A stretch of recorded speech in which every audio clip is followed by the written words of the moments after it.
Hello everyone, welcome to Learn with Yasmin. আজি ভিডিঅ'ত আমি চাম অসমীয়া ব্যাকৰণ দশম শ্ৰেণীৰ ছন্দ। আমি কোৱেশ্চন বেংক সলভ কৰি আছিলোঁ। আজি হ'ব HSLC 2016 আৰু 2018ত অহা কুৱেশ্চনসমূহ। 11 নম্বৰ প্ৰশ্ন আমি চাই আছিলোঁ, য'ত আছিল চমু টকা লিখা। প্ৰথম 6 নম্বৰ চমু টকাত আহিছে পয়াৰ পৰ্ব, জ্যোতি, ছবি আৰু ঝুমুৰা আহিছে HSLC 2016ত। সো প্ৰথমতে আছে পয়াৰ। এই ছন্দত দুটাকৈ চৰণ থাকে, প্ৰতিটো চৰণত আৰু দুটাকৈ পৰ্ব থাকে। প্ৰথম পৰ্বত 8টা আৰু দ্বিতীয় পৰ্বত 6টা আখৰ থাকে, গতিকে প্ৰতি চৰণত 8+6 আৰু 8+6 কৈ মুঠতে 28টা আখৰ থাকে। সো পয়াৰ ছন্দৰ উদাহৰণ হৈছে যেনে প্ৰথমে প্ৰণাম ব্ৰহ্মৰূপী হতানত 8+6 সৰ্ব অৱতাৰৰ কা ৰণ নাৰায়ণ 8+6। তাৰপিছত হৈছে পৰ্ব অৰ্ধজ্যোতি আৰু পূৰ্ণজ্যোতিৰ দ্বাৰা আবদ্ধ ধ্বনি প্ৰবাহৰ একোটা অংশক পৰ্ব বুলি কোৱা হয়। যেনে হেৰা হেৰা বাটৰুৱা মৰমৰ ভাইটিহঁত নেৰিবা নেৰিবা মোক এই মায়া বজাৰত।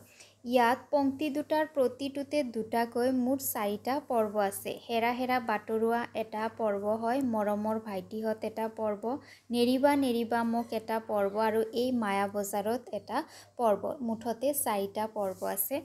তাৰপিছত হৈছে জ্যোতি। সুনিয়ন্ত্ৰিত ধ্বনি প্ৰবাহৰ সাময়িক বিচ্ছেদকে জ্যোতি বোলে।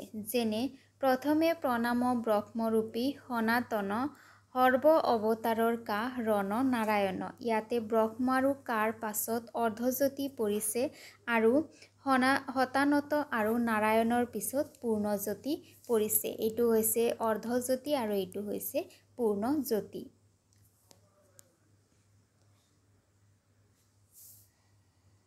তাৰপিছত হৈছে ছবি। ছবি ছন্দত দুফাকি পদ আছে, প্ৰতি ফাকিতে 3টাকৈ মুঠ 6টা পৰ্ব থাকে। একমত দ্বিতীয় চতুৰ্থ পঞ্চম পৰ্বত 8টাকৈ আখৰ থাকে। তৃতীয় আৰু ষষ্ঠ পৰ্বৰ প্ৰত্যেকতে 10টাকৈ আখৰ আছে, গতিকে এটা স্তৱকত 8+8+10 8+8+10 52টা আখৰ থাকে। তৃতীয় আৰু ষষ্ঠ পৰ্বৰ শেষৰ বৰ্ণৰ কোনো ধৰণৰ মিল নাথাকে, এইখিনি লিখিব নালাগে।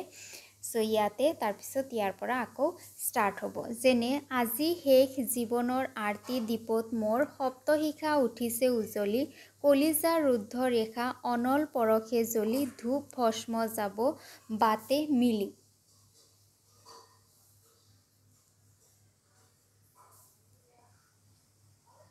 তাৰপিছত হৈছে ঝুমুৰা ছন্দ। ঝুমুৰা ছন্দ হৈছে এই ছন্দত দুটাকৈ চৰণ থাকে, প্ৰতি চৰণত দুটাকৈ পৰ্ব থাকে, প্ৰতি পৰ্বত 4টাকৈ আখৰ থাকে আৰু মুঠ আখৰ হৈছে 4+4+4 16টা। যেনে যতেক নিৰি পতি তাৰ কৰে হবে হাহাকাৰ, মগধৰ অধিপতি তোৰ ভৈলা হেনো গতি। তাৰপিছত 11 নম্বৰৰ চমু টকা লিখা দ্বিতীয় 6 নম্বৰ, য'ত আহিছে ছবি, ঝুমুৰা, লেচেৰা আৰু জোনা HSLC 2018ত। সো প্ৰথমতে আমি চাম ছবি। ছবি ছন্দ কি হয়? ছবি ছন্দত দুফাকি পদ থাকে, প্ৰতি ফাকিতে 3টাকৈ মুঠ 6টা পৰ্ব থাকে। একম দ্বিতীয় চতুৰ্থ আৰু পাঁচম পৰ্বত 8টা আখৰ থাকে। তৃতীয় আৰু ষষ্ঠ পৰ্বৰ প্ৰত্যেকতে 10টা আখৰ আছে, গতিকে এটা স্তৱকত 8+8+10 8+8+10 52টা আখৰ থাকে আৰু তৃতীয় আৰু ষষ্ঠ পৰ্বৰ শেষৰ বৰ্ণৰ কোনো ধৰণৰ শেষ বৰ্ণৰ মিল থাকে। যেনে আজি শেষ জীৱনৰ আৰতি দীপত মোৰ সপ্তশিখা উঠিছে উজলি, কলিজা ৰুদ্ধ ৰেখা অনল পৰশে জ্বলি, ধূপ ভস্ম যাব বাটে মিলি। ইয়াত এইটো পৰ্বৰ শেষৰ আখৰ আৰু এইটো পৰ্বৰ শেষৰ আখৰৰ মিল আছে। তাৰপিছত হৈছে ঝুমুৰা। এই ছন্দত দুটাকৈ চৰণ থাকে, প্ৰতি চৰণত দুটাকৈ পৰ্ব থাকে আৰু প্ৰতি পৰ্বত 4টাকৈ আখৰ থাকে আৰু মুঠ আখৰ হৈছে কিমান? 4+4+4 16টা। ঝুমুৰাৰ উদাহৰণ হৈছে যেনে যতেক নৃ পতি তাৰ কৰে হবে হাহাকাৰ, মগধৰ অধিপতি তৰ ভৈলা। তাৰপিছত হৈছে লেচেৰা। লেচেৰা ছন্দত দুফাকি পদ থাকে, প্ৰতি ফাকিত 3টাকৈ মুঠ 6টা পৰ্ব থাকে। একম, দ্বিতীয়, চতুৰ্থ আৰু পাঁচম পৰ্বত প্ৰত্যেকতে 10টাকৈ, তৃতীয় আৰু ষষ্ঠ পৰ্বৰ প্ৰত্যেকতে 14টাকৈ আৰু মুঠতে 68টা আখৰ থাকে। ঝুমুৰাৰ উদাহৰণ হৈছে যেনে